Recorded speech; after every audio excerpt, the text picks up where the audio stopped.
Muli po sa umagang ito, nagkasama-sama tayo, bagaman merong baka, no, na nandyan sa ating harapan, ay sa biyaya ng Diyos, tayo po ay naririto para sambahin siya sa Espiritu at sa katotohanan.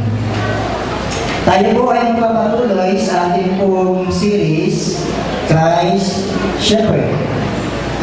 Tunay nga po na ang ating Panginoong Jesucristo, ang ating dakilang pastor. Meron pong isang tao na kung saan ay lagi po siya nagpapakapagod, nagpapagal, halos wala na siyang panahon sa kanyang sarili at tunay na ginagawa niyang lahat. Na siya itanungin, bakit kanya ginagawa ko sa sarili mo? Halos wala ka ng pahinga at halos wala ka ng panahon sa iyong sarili. Sabi niya, ginagawa ko ito kasi mahal ko ang aking pamilya. So umagang ito, ang ating titignan sa ating dakilang pastor, ang ating Panginoong Kristo, ay He is the loving shepherd. Ang ating pong talata ay ating pong makikita sa aklat po ng Propeta Isaiah sa chapter 40, verse 11. Isaiah chapter 40, verse 11. Tayo po tumayo at ating pong masahin ang kanyang pong salita. Sabi po ito, at tulad ng pastol, yung kawan niya ay kakalingahin sa sariling bisi. Yung mga tupay kanya titipunin sa kanya kanlungan ay pagyayamanin. Ang pagpapahayag, ang tupang may supling at patutubayan ang tupang may supling. Magbalay po tayo ng Diyos sa ating pagkabasa at pagkarinig ng kanyang salita. Tayo po'y sumantaling manalangin. Ama, sa umagang ito ay pagpalain po ang aming pagsamba. Marapatin niyo po na maging karapat-dapat po kami sa aming pagsamba. At ay marapatin niyo rin po na gamitin na upang lingkod sa paghahayag ng inyo pong salita. Ito po ang aking samad na namin sa pangalan po ng aming Panginoon Jesus. Amen. Makaupo na po tayo. So tayo po ay nasa pangatlong series na natin. Sa ating pangatlong series, sa ating pagtingin, ay pinamagatan natin loving shepherd sapagkat ito naman ang ating Panginoon. Sabi nga po sa ating talata, He tends his flock like a shepherd. He gathers the lambs in His arms and carries them close to His heart. He gently leads those that have young. Napakaganda po ng ating talata. That is why Christ, our shepherd, will always be a loving shepherd. Mapalad po tayo sapagkat tunay ng ating dakilang pastol, ang ating Panginoong Jesucristo ay mapagmahal na pastol. Isang pastol na kung saan ay kaya niyang ialay ang kanyang buhay para sa atin. At ito po ay pinatunayan niya doon sa krus na Kalbaryo, kung saan pinadama niya ang kanyang dakilang pag-ibig, ang kanyang dakilang pagmamahal sa bawat nilikha. At tunay na tayo po bilang mga mananampalataya ay mapalad sapagkat ang ating dakilang pastol ay tunay na mapagmahal. Meron na po ilang bagay na ating titignan sa umagang ito mula po sa ating talata at nawa ay mas lalo po natin makita ang kagandahan, ang kadakilaan ng ating Panginoon bilang ating pastol.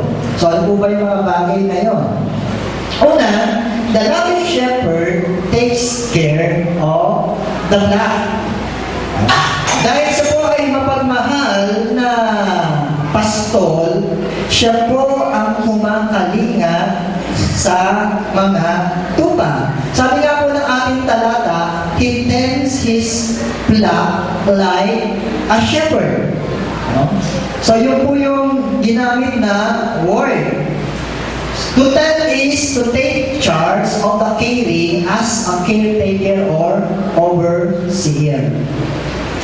So, ang sabi ng ating talata, he tends the flock. At tunay na ang ating Panginoon, siya ang nag-aalaga, siya ang kumakalinga sa atin. So, titignan po natin yung action and then yung reason. Ano po ba yung action? Sabi po ng ating talata, tends his flocks. Ano po bang ibig sabihin nun? Ang ibig sabihin, he never gives the caring for the flock to others.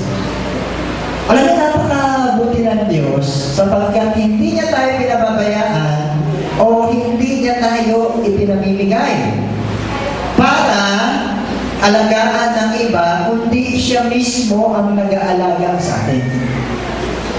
Di po ba napakasarap na yung mismong magulang mo, siya nag-alaga sa iyo?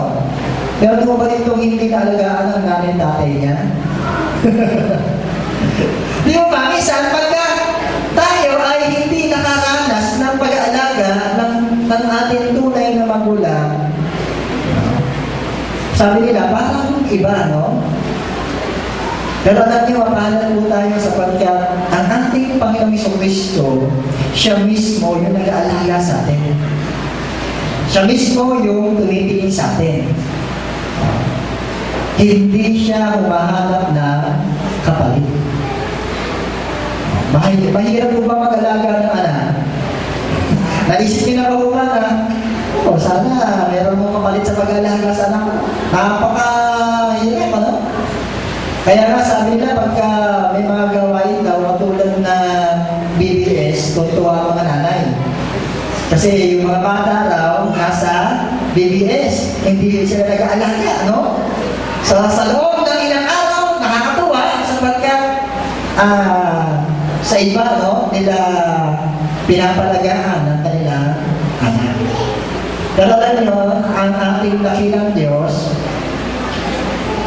He never gives a caring for the flock to other people.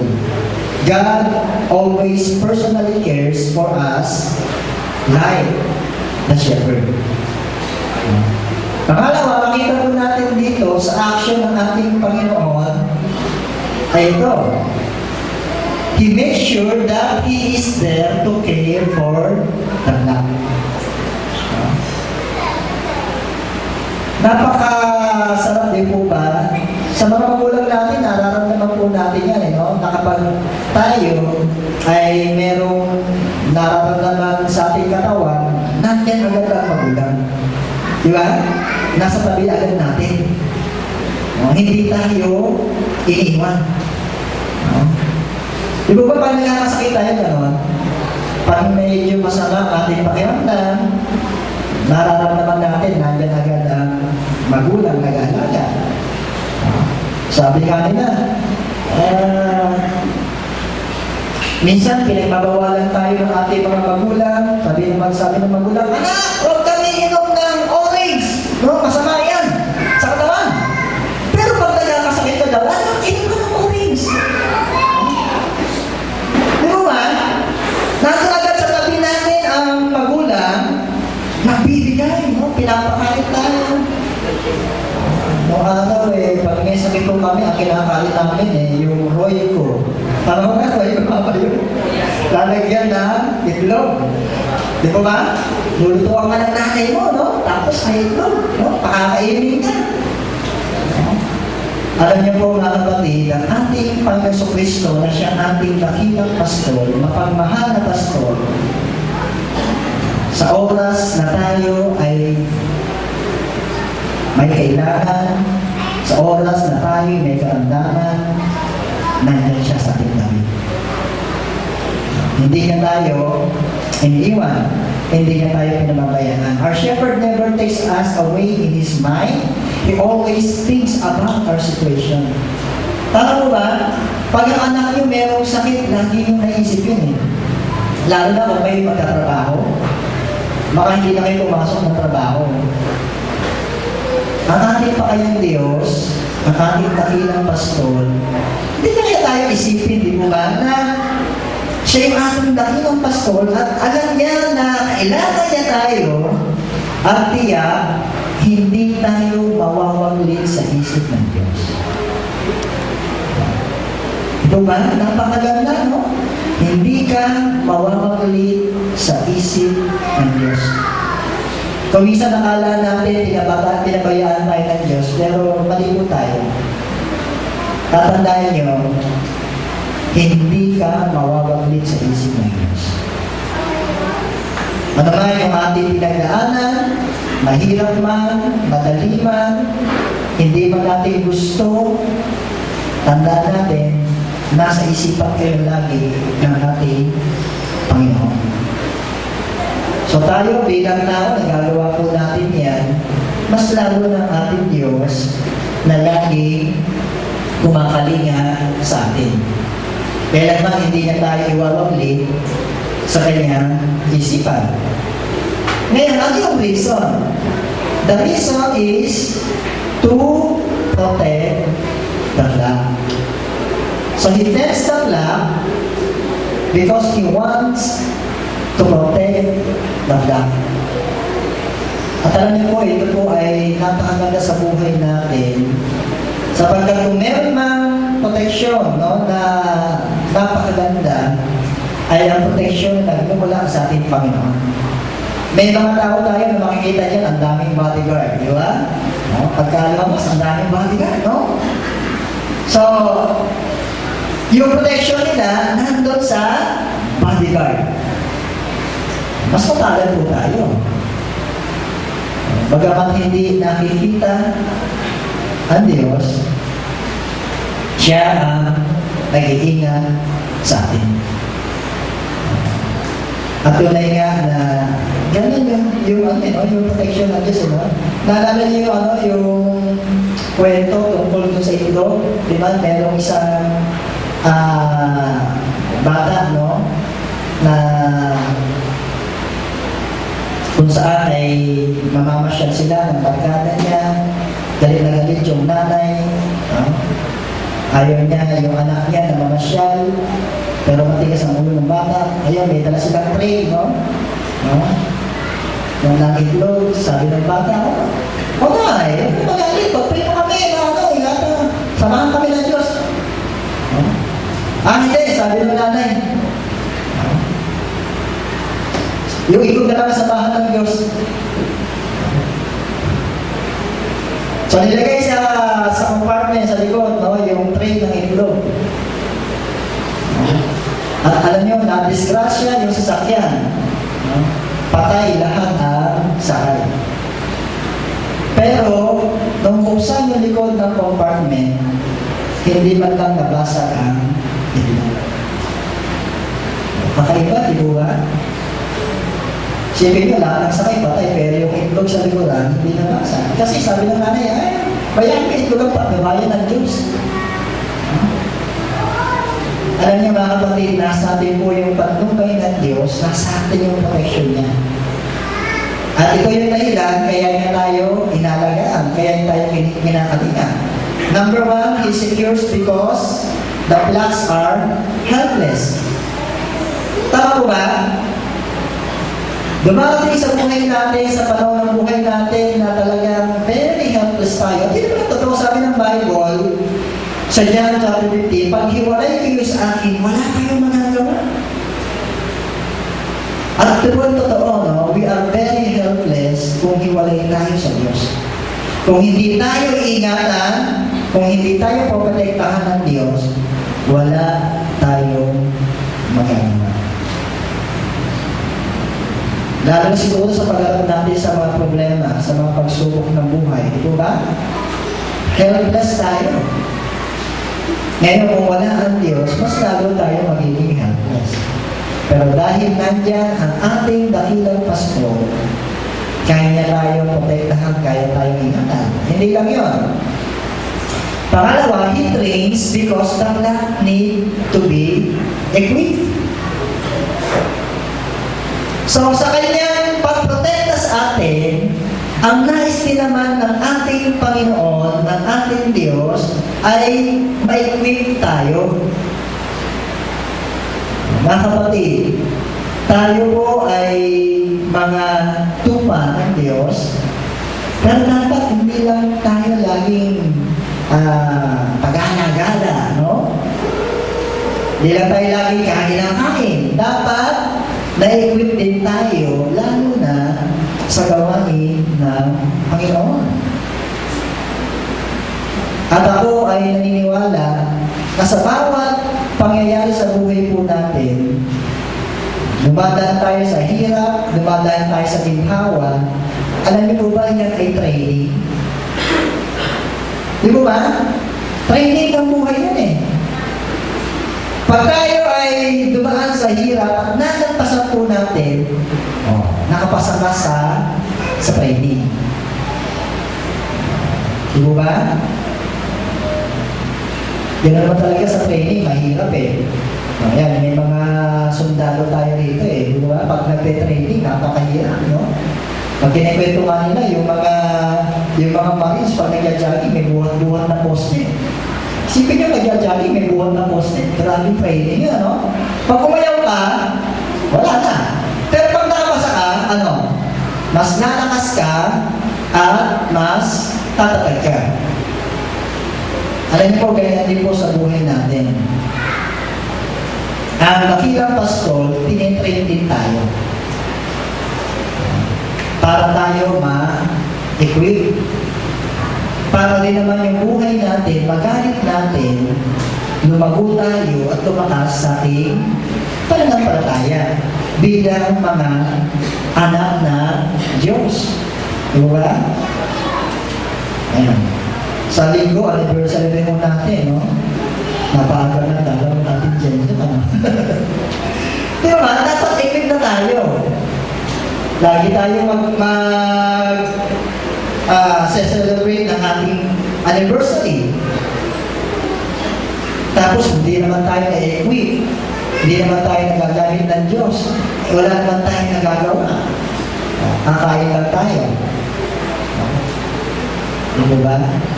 Mas maganda na equip tayo, na gamit tayo ng Panginoon para sa paglago ng gawain. Lahat po tayo ay dapat na kumikilos sapagkat ito po yung nais na pastol. Ng bawat tupa ay nagiging malakas, nagiging matatag. At tayo po bilang mga Kristiyano ay nagiging kagamit-gamit sa harapan ng Diyos.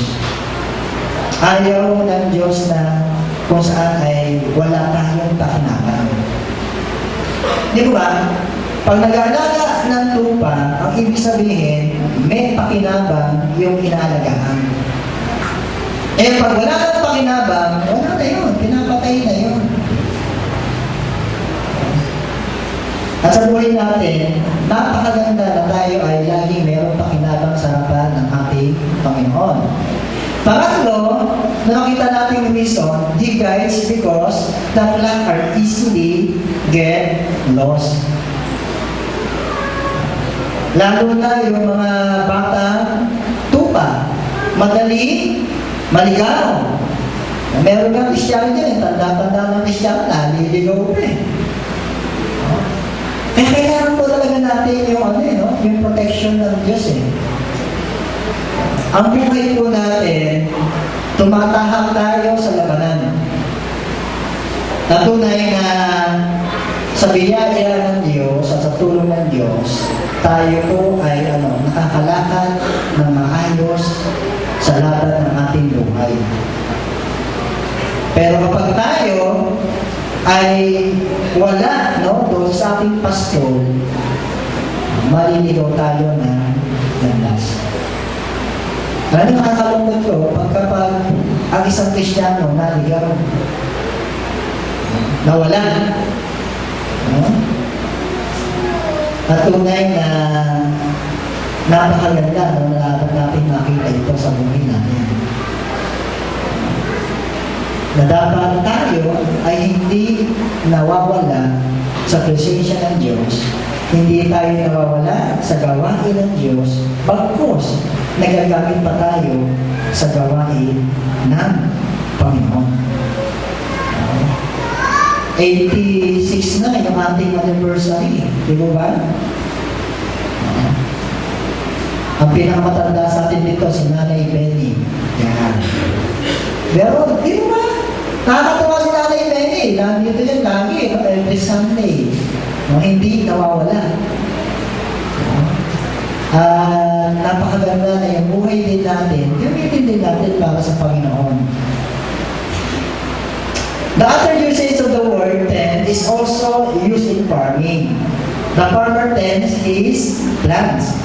So, merong other usage yung word na tends. At titignan din natin yung other usage niya. Ano bang ibig sabihin nito sa buhay natin?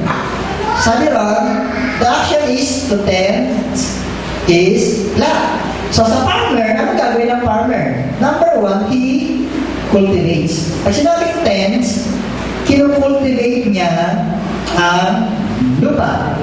Pangalawa, he fertilizes. Binibigyan ng kalusugan ang lupa. At pangatlo, he waters. So, pag ginamit natin yung word sa farmers, ito yung gagawin sa atin. I-cultivate tayo, ino-nourish tayo, and then, didiligan tayo para magbunga. Anong ibig sabihin po nito? Ang Diyos, inihahanda niya yung buhay natin. Ang Diyos, pinapalakas niya ang ating pananampalataya.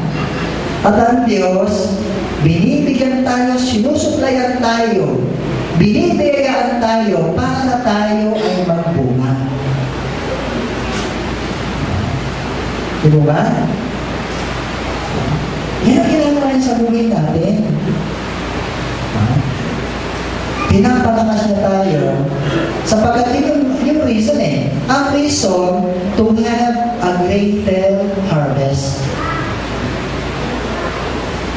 Diba? Kaya tayo nag-cultivate, kaya nag-fertilize, kaya dinidiligan yan para mag-harvest. Mga kapatid, kaya tayo inaalagaan ng Diyos para mag-harvest. Tama? Diba ba?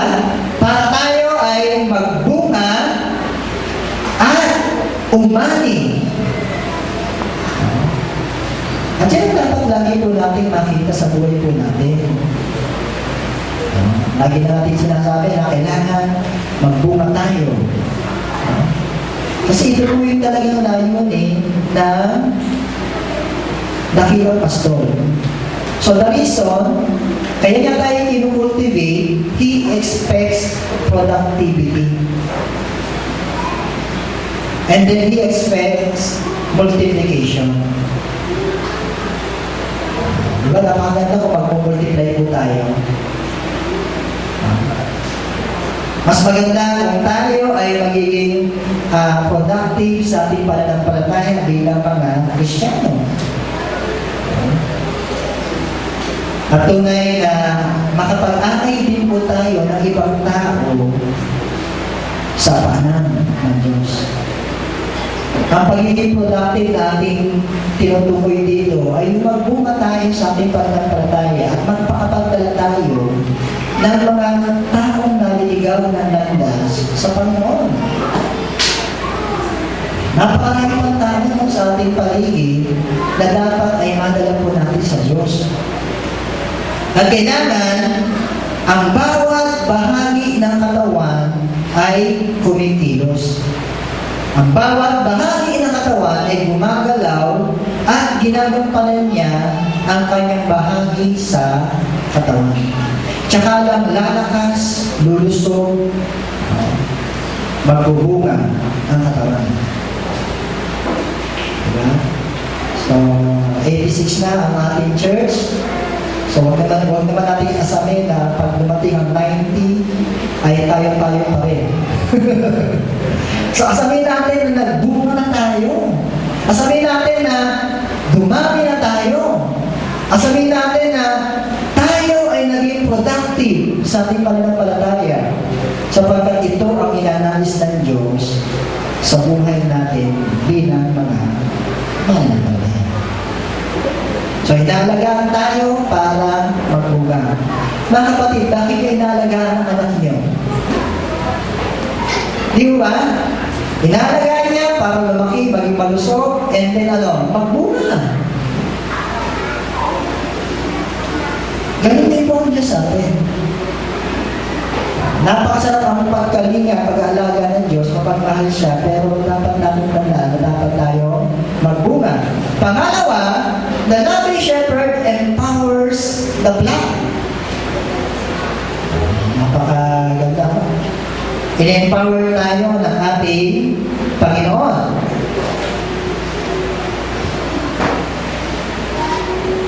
Ang sabi sa ating talata, He gathers the flock. So to gather is to bring together. Ako nga, ginag-gather tayo, no? Sabi ron. Ng ating dakilang pastol na nagbibigay sa atin ng kalakasan. Sabi nga doon sa ating talata, He gathers the lambs in His arms.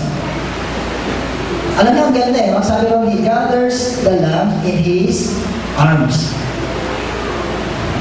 Sa kanyang mga bisig. Tinitipon sa bisig. Naisip niyo pa kung gano'ng maganda yun sa buhay natin, mga kapatid. Diba? Yung action, sabi ron, gathers the lamb. Ano bang ibig sabihin po nun? The shepherd wants to show his power. Sabi ron, He gathers us into His arms. Ang arms ay sumisimbolo na isang simbolo niya ay kapangyarihan.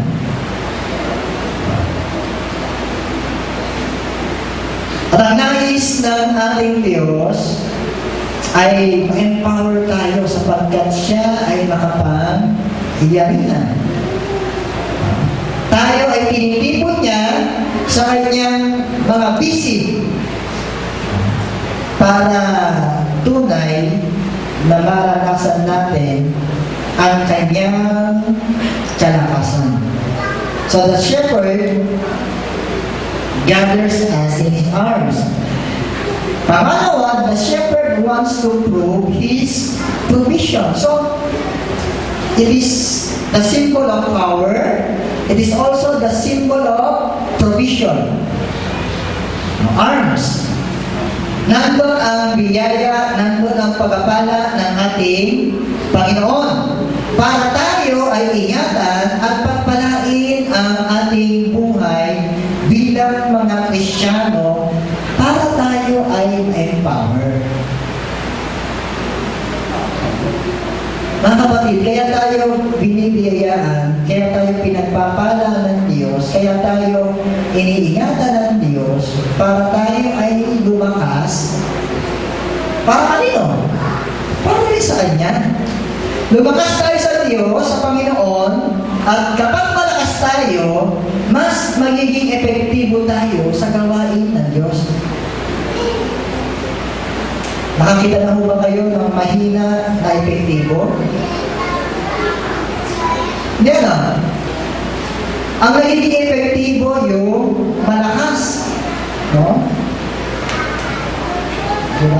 Kaya nga ang sports, ang tawag yan, palakasan, di ba? Kasi pag napagod ka, mahina ka, hindi ka pwede yan. Ang kailangan dyan, yung malakas. At alam niyo mga kapatid, ang kailangan sa isang Kristiyano, malakas. Matatag.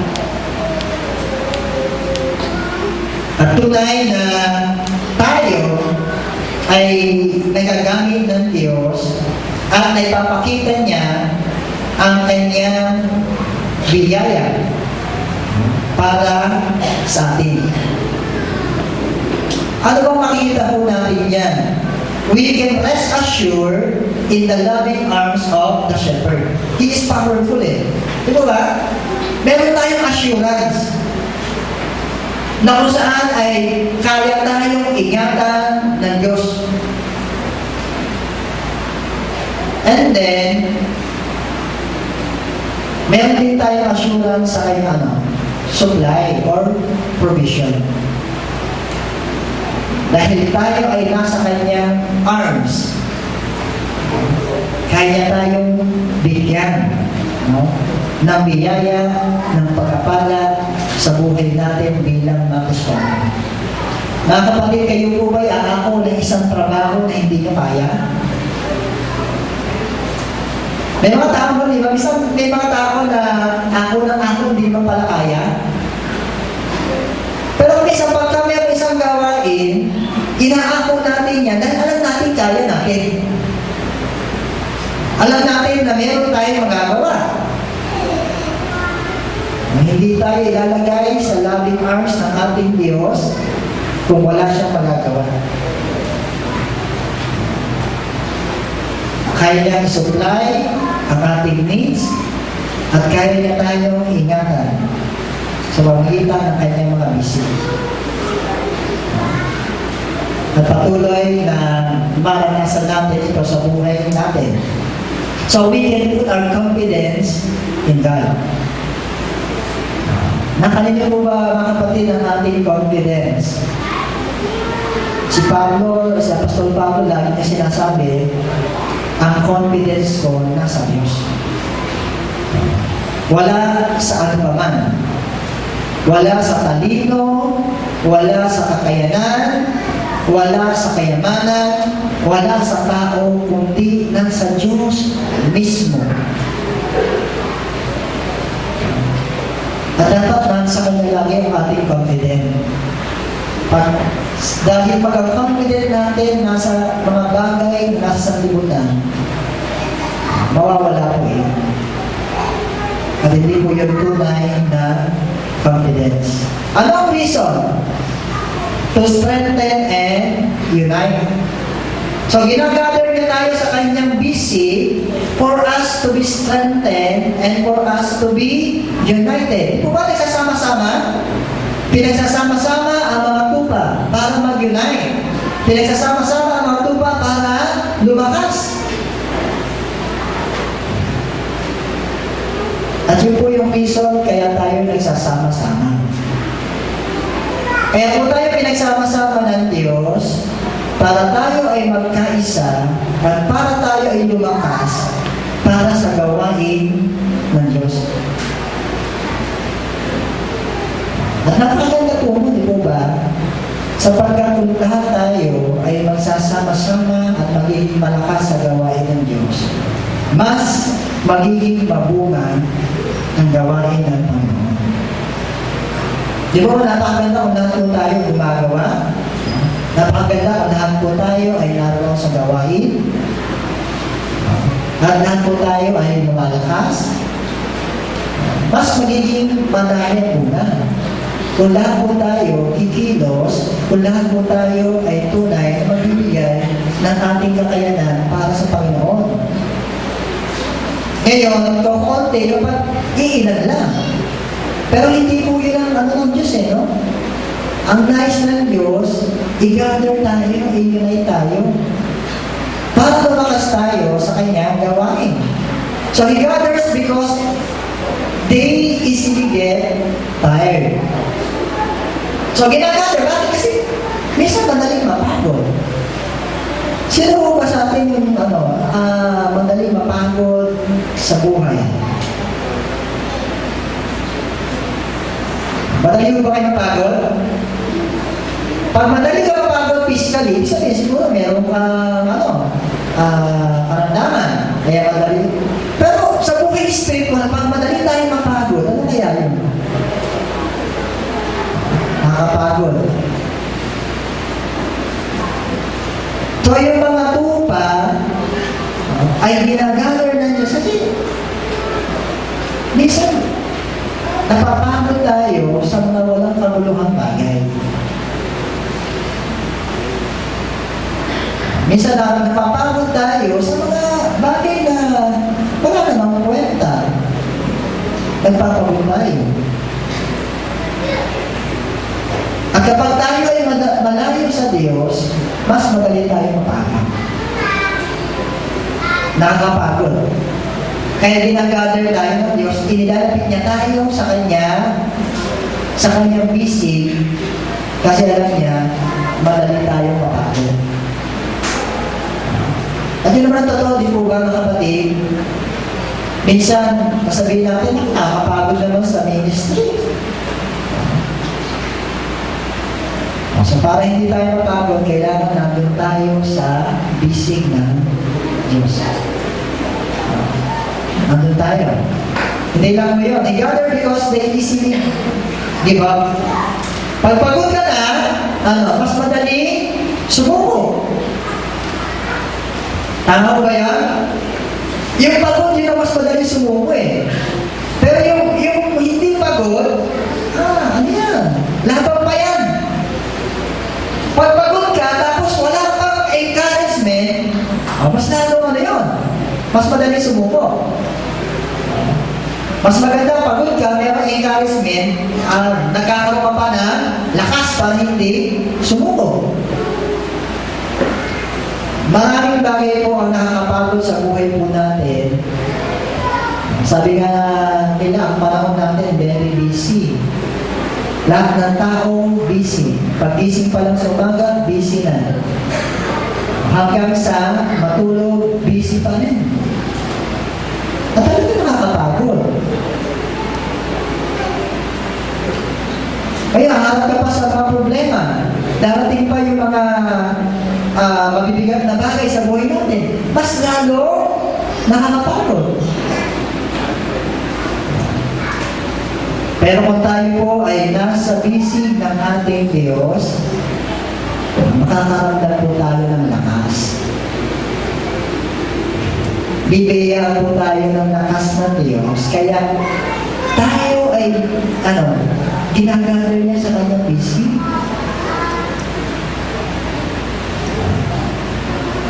Di po ba? Para tayo palakasin. Pangatlo, he got this because they need familiarity. Di ba mas lalo tayo nagiging pamilya kapag malapit tayo sa Kanya? At alam niyo ba kapatid, kailangan po natin sa buhay natin Mas na-empower tayo ng Diyos kapag tayo ay mas lalong nagiging pamilya sa Diyos. Di ba? Pagka nandun yung ating mainit na fellowship sa Panginoon,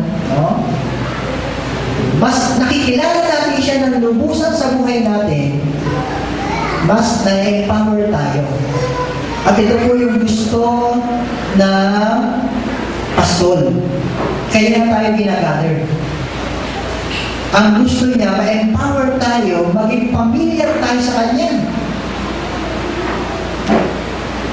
Kasi habang malapit ka, nagiging pamilyar ka.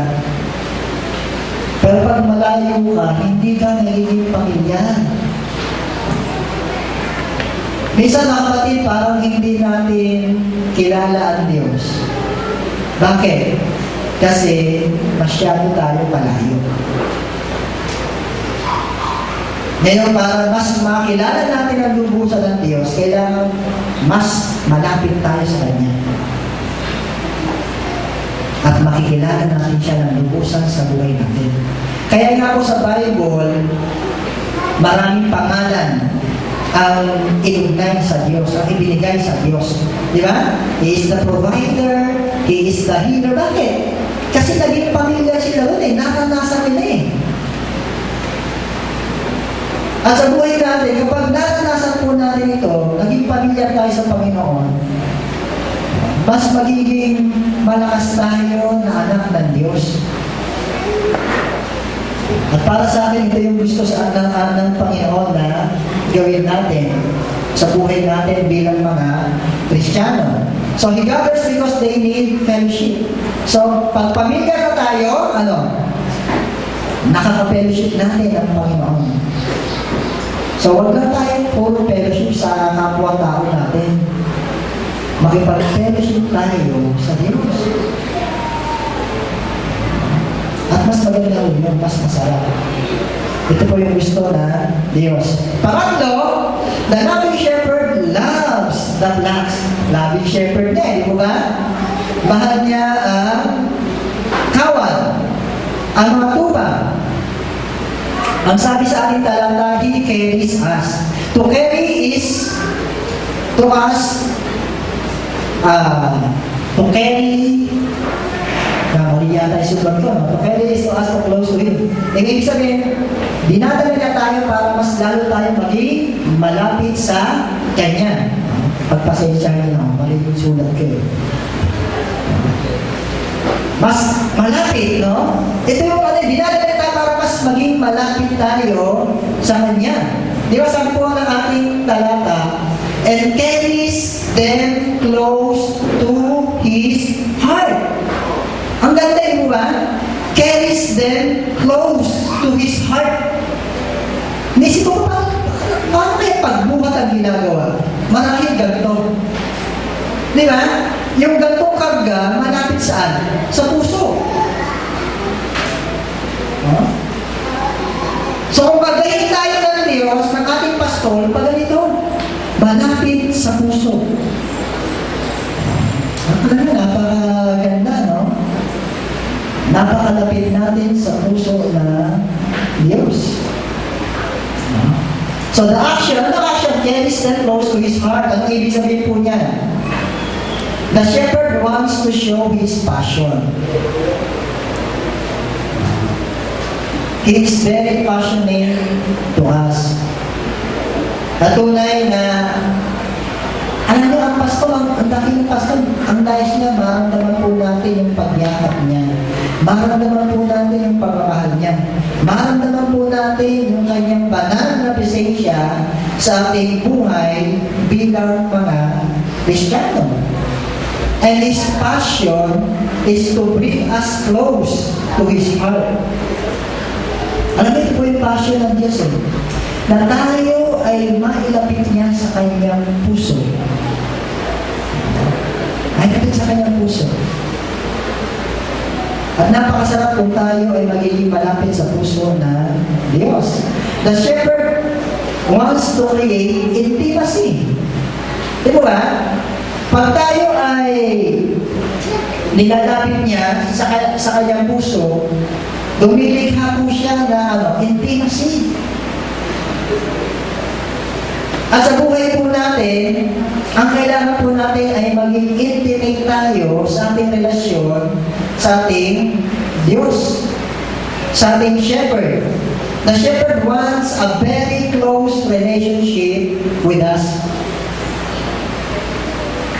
Kaya nga sabi ng Bible, di ba, dapat mas mahal natin ang Diyos higit sa lahat. Ibigin mo ang Diyos ng buong puso, ng buong lakas, di ba? Ang buong pag-iisip, ng buong kaluluwa. Bakit? He wants intimacy. Ang tanong mga kapatid, kanino ba tayo mas malapit? O kanino ba tayo malapit na malapit? Sa Diyos ba? O sa iba? Kanino ba tayo close? Close ba tayo talaga sa Diyos? Lalo, napakaganda di ba ng intimacy, ng closeness? Doon sa closeness, meron kayong tamanan, di ba? Meron kayong liwaan, di ba? Nabibiro niyo ba yung hindi nyo ka-close? Hindi, no? Di ba pwedeng biro yung hindi mo ka-close? Baka matugang ka niyan. Diba? Pero pag ang isang tao ka-close mo na, pwede mong biruin. Ka-close mo siya eh. Hindi ba sinasabing, pwede natin biruin ang Diyos, ha? Hindi mo natin pwede biruin. So, pag close kayo sa Lord, ang ibig sabihin, pwede kang maglambing sa Diyos. Ano ba? Pwede kang maglambing kasi very close ka sa Panginoon eh. At ito po yung dahilan, no? Kaya tayo binubuhan, kinakagay ng Diyos para yung relasyon natin sa Kanya mas maging malapit sa ating buhay. Ano ang reason niya? To assure His love. Dumating na po ba sa panahon ng ating buhay natin na parang tinatanong natin,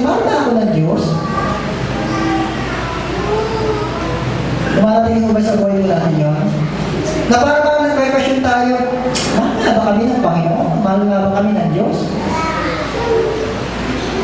Mga kapatid, kinakagya po tayo sa bisig ng Diyos, malapit sa kanyang puso, para magkaroon tayo ng assurance na talagang mahal niya.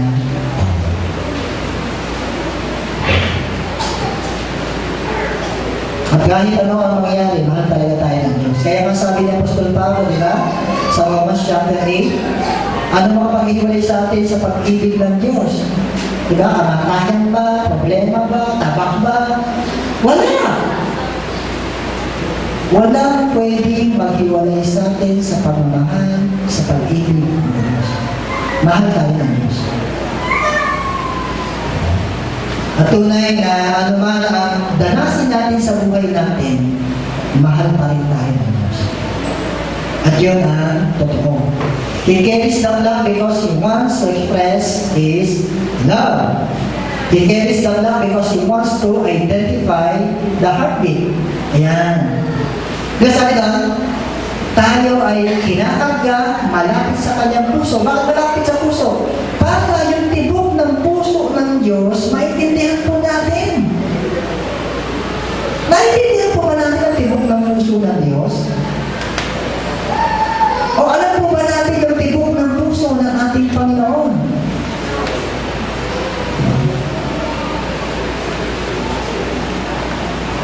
Ganun daw po sa mga, ewan ko kung totoo yun sa mga baby, sa hospital, pag ang baby daw ay umiiyak, bibigyan na lang siya, ang ginagawa daw ng mga nurse, kumukuha na stock toys, at yung stock toys, ilalagyan ng prelo sa loob.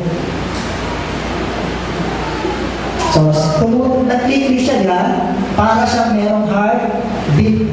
So, yun daw ang tinatabi niya sa bata. At yung bata, nagiging payapa. So, para siya kasi nakakarinig ng tibok ng puso.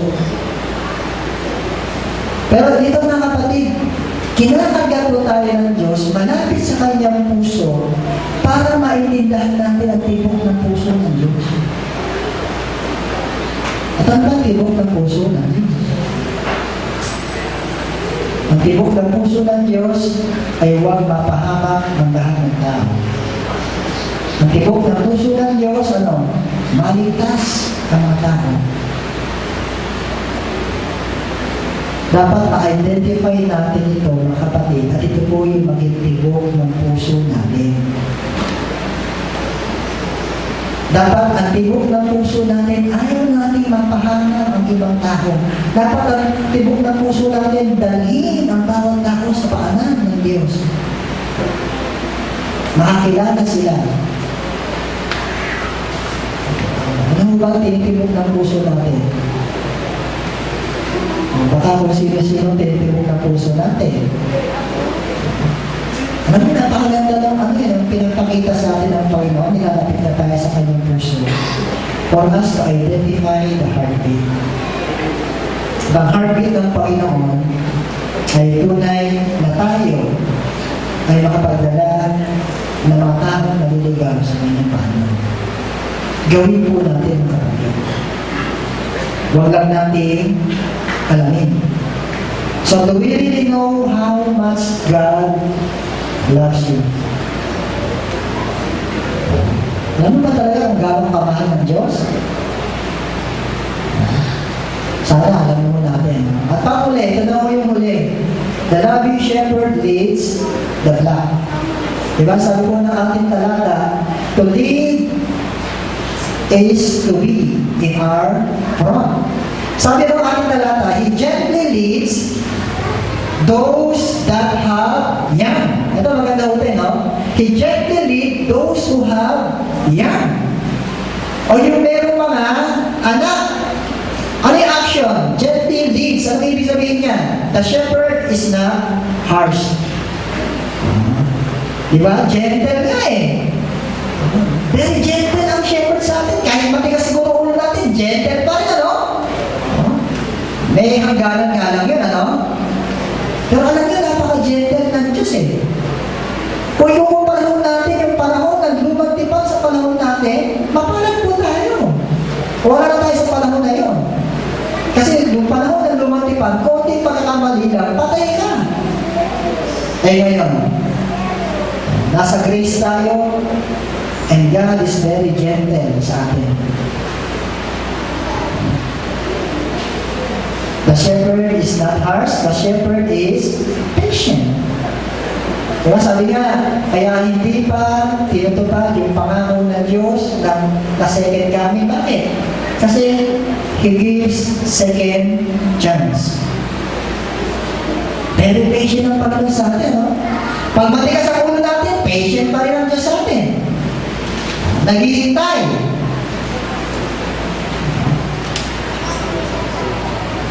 At tunay na kinakalihan tayo. The shepherd is compassionate. Gentle. Napaka-gentle ng Panginoon para sa buhay natin. So, He understands us in many ways. So, He is very gentle to us because God understands us in many ways. Kung meron mang mas nakakaintindi sa iyo, ang Diyos yun. Kung meron mang mas nakakaintindi ng sitwasyon mo, ang Diyos yun. He understands us in many ways. The reason is to encourage us. So He leads us for us to be encouraged. So He gently leads because He wants those that have Him to be more serious. Kasi yun po yung ginamit ng talata, no? He leads those who have Him. Ano po yung sabihin nun? Ibig sabihin yung meron mga anak o sige may mga alaga. Alam niyo, ito po ay patungkol sa mga leaders. Sino po ba may mga alaga? Hindi yung mga leaders. Patungkol sa mga gumaganap sa ministry. Di ba tama po nga? Sino po ba yung may mga anak, may mga alaga? Yung mga kumahawak ng ministry. Mga kapatid, nilili tayo ng Diyos for us to become more serious. So lahat ng mga nasa gawain ng Panginoon, mapalad po tayo sapagkat nandyan ang pastor. He gently leads because He wants those who have Him to be more productive. So kung tayo po ay may pinapamunahan, kung tayo po ay mayroong ministry, kung tayo may alaga, ang gusto ng Diyos, mas masigla tayo, at mas maging productive tayo.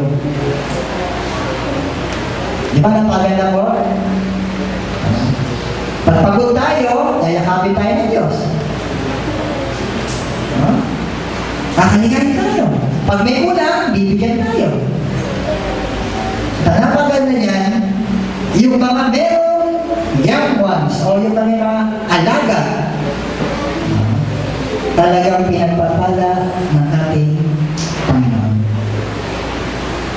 So para sa ating lahat po yan, mga kapatid. So ang challenge po sa atin, pumasok tayo ng ministry para magkaroon tayo ng young ones. Tama ba? Hindi tayo magkakaroon ng alaga kung hindi tayo magpapagamit sa Diyos. Kailangan magpagamit tayo para meron din tayo malaya. Pagpalayo tayo ng Panginoon. So Christ is a loving shepherd who will always cares for us and leads us gently to express His love for us to empower. May asta na ano? Mga kapatid, nawa ay na-empower po tayo ng Panginoon at makita po natin napakabuti ng Diyos, mapagmahal po siya at siya pong ating dakilang pastor na umiibig sa atin. Tayo po tumubang, tayo po manalangin. Dakilang makapangyarihan Diyos, aming Ama na nasa langit. Maraming salamat po at ang aming dalangin ay tuloy nga po na kami po bilang mga tupa ay makita po namin yung kahalagahan na ito pag-ibig po sa amin. Minahal niyo po